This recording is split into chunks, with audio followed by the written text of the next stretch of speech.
শুভ সকাল সকল দর্শকবৃন্দকে হ্যালো মালদা থেকে জানাই আমি বিলাল হোসেন। সংবাদে যাওয়ার আগে আপনাদের কাছে বিশেষ একটি ছোট্ট অনুরোধ যে আপনারা আমাদের এই হ্যালো মালদা চ্যানেলটি সাবস্ক্রাইব করবেন এবং পাশে থাকা বেল ঘন্টাটি অন করবেন এবং লাইক শেয়ার কমেন্ট করতে ভুলবেন না। আসছি সংবাদে। লোকসভা ভোটে খাতা খুলল বিজেপির, বিনা প্রতিদ্বন্দ্বিতায় জয় মিলল এই আসনে। গুজরাটের সুরাট লোকসভা সিট জিতে নিল পদ্ম শিবির। এ কথা শুনে অনেকেই গল্প হিসাবে ভাবতে পারেন, ভাবছেন এই তো সবে শুরু হয়েছে লোকসভা নির্বাচন এবং সেই নির্বাচন ভোট হয়নি। যেখানে নির্বাচনের ফলাফল ঘোষণা হতে জুন মাস, তার আগে নির্বাচন কিভাবে জিততে পারে কেউ। কিন্তু আপনাদের জানিয়ে দেই, এই সিট জিতে নিয়েছে বিজেপি, আর ইতিমধ্যে তারা এক সিট এগিয়ে গিয়েছে। কিন্তু কীভাবে ভাবছেন, তো চলুন তাহলে পুরো তথ্য জানাই আপনাদের। সুরাটের লোকসভা সিট বিজেপি হয়ে দাঁড়িয়েছিলেন মুকেশ দালাল, আর একদম বিনা প্রতিদ্বন্দ্বিতায় আসন জিততে নিয়েছেন তিনি। হয়েছে কি, তার বিরুদ্ধে যারা মনোনয়ন জমা দিয়েছিলেন তাদের বেশিরভাগই সেই মনোনয়ন প্রত্যাহার করে নিয়েছেন, আর কংগ্রেস প্রার্থীর মনোনয়নপত্র বাতিল করে দেওয়া হয়েছে। তাই বিনা প্রতিদ্বন্দ্বিতায় একটি সিট জিতে ভোট এগিয়ে গেল বিজেপি। সুরাটের লোকসভা আসন জিতে নেওয়ার জন্য প্রার্থীকে শুভেচ্ছাও জানান গুজরাটের মুখ্যমন্ত্রী। তিনি নিজের প্রশ্ন এবং এই এক্স হ্যান্ডেলে বিষয়টি সম্পর্কে পোস্ট করেছেন। আসছি পরের সংবাদে। নেতাদের চোর আর চোরদের নেতা বানিয়েছেন মমতা।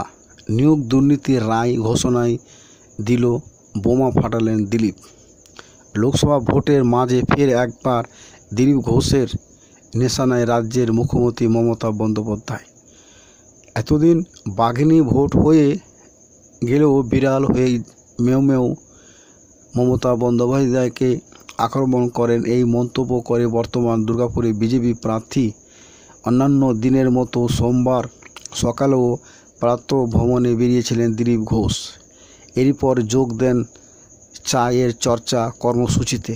সেখানে থেকেই তৃণমূল নেত্রীকে নিশানা করে তিনি আজ পূর্ব বর্ধমানের মির্জাপুর মাঠে প্রাতঃভ্রমণের জন্য গিয়েছিলেন দিলীপবাবু।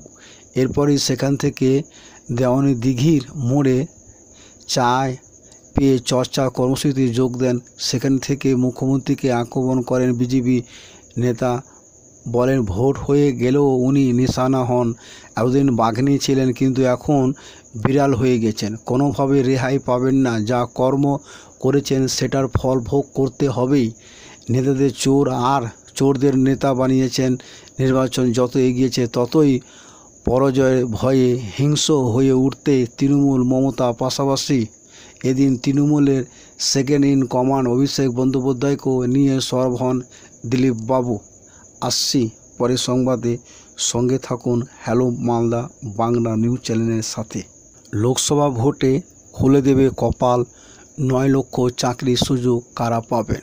এবার একটি অত্যন্ত গুরুত্বপূর্ণ আপডেট সামনে এসেছে। এই প্রসঙ্গে প্রাপ্ত তথ্য অনুযায়ী জানা গিয়েছে যে বিশেষজ্ঞরা অনুমান করেছেন দেশে লোকসভা নির্বাচনে সময়ের বিভিন্ন পদে 9 লক্ষ অস্থায়ী কর্মসংস্থান হবে। উল্লেখযোগ্য যে 19শে এপ্রিল প্রথম দফা নির্বাচন অনুষ্ঠিত হয়, যেখানে 21টি রাজ্য ও কেন্দ্রশাসিত অঞ্চলে 102টি আসনে ভোট হয়েছে। 2024 সালে লোকসভা নির্বাচনের শেষ দফা সম্পন্ন হবে 1 জুন।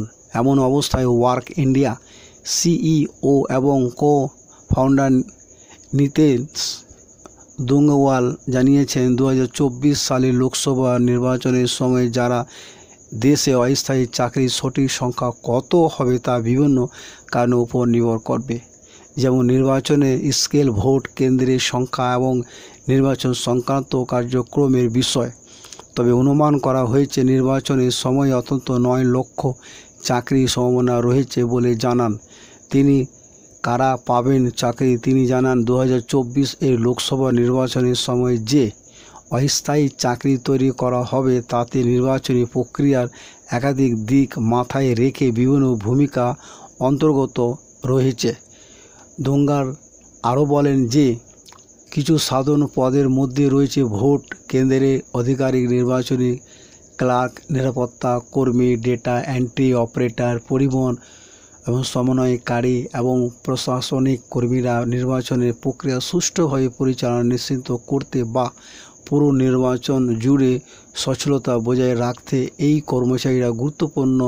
দোঙ্গারওয়াল জানান যে এর আগে 2019 সালে সাধারণ নির্বাচনের সময় কোম্পানির প্ল্যাটফর্মে অ্যাকাউন্টিং 80%, ডেটা এন্ট্রি 64%, নিরাপত্তা কর্মী 86% এবং bank office 70%, delivery driver, field sales এবং খুচরো 65%, লেখালেখির জন্য 66% মতো পেশার সঙ্গে সম্পর্কিত চাকরি ছিল।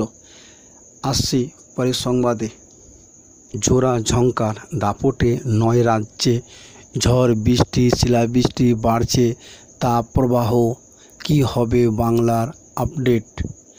আবহাওয়ার খামখেয়ালিপনায় নাজেহাল দেশের মানুষ, কোথাও তীব্র গরমে নাভিশ্বাস ওঠার অবস্থা, আবার কোথাও প্রবল দুর্যোগের পশ্চিমী ঝঞ্কা এবং ঘূর্ণিঝড়ের কারণে জোড়া ঝঞ্কার প্রভাবে দেশে একাধিক জায়গায় বৃষ্টিপাত। এটি একটি পশ্চিমী ঝঞ্কা আগামী 23শে এপ্রিল জম্মু ও কাশ্মীরে প্রভাব বিস্তার শুরু করবে। এর প্রভাবে 23শে এপ্রিল পর্যন্ত উত্তর ভারতের বেশ কিছু জায়গায় বৃষ্টিপাত ও পার্বত্য অঞ্চলে তুষারপাতের সম্ভাবনা রয়েছে। অন্যান্য একটি পশ্চিমী ঝঞ্কা আগামী 26 তারিখের মধ্যে পৌঁছে যাবে হিমালয়ে। এই দুই পশ্চিমী ঝঞ্কার প্রভাবে বিস্তারিত হতে পারে ঘূর্ণিঝড় অঞ্চলের গঠন। এর জেরে বিক্ষিপ্ত বৃষ্টিপাতের সম্ভাবনা রয়েছে পাঞ্জাব, হরিয়ানা, পশ্চিম উত্তরপ্রদেশ এবং রাজস্থান সহ উত্তর পশ্চিম ভারতে। এছাড়াও হাওয়া অফিস জানিয়েছে তীব্র থেকে তীব্রতর তাপপ্রবাহের সতর্কতা জারি থাকবে পশ্চিমবঙ্গ এবং উড়িষ্যায়। অন্যদিকে 24শে এপ্রিল পর্যন্ত উত্তর পূর্ব ভারতে বজ্রপাত, ঝোড়ো হাওয়া সহ বৃষ্টিপাতের সম্ভাবনা রয়েছে। ছত্তিশগড়, ঝাড়খণ্ড, উড়িষ্যা এবং গাঙ্গেয় পশ্চিমবঙ্গে তাপপ্রবাহ থেকে তীব্র তাপপ্রবাহের সতর্কতা জারি থাকবে বলে জানানো হয়েছে আবহাওয়া অফিস থেকে। হ্যালো মালদা থেকে বাংলা সংবাদ দেখার জন্য আপনাদের সকলকে অসংখ্য ধন্যবাদ এবং আপনারা সুস্থ থাকুন, ভালো থাকুন, আনন্দে থাকুন এই আশায় সংবাদ আপাতত এখানে শেষ করা হলো।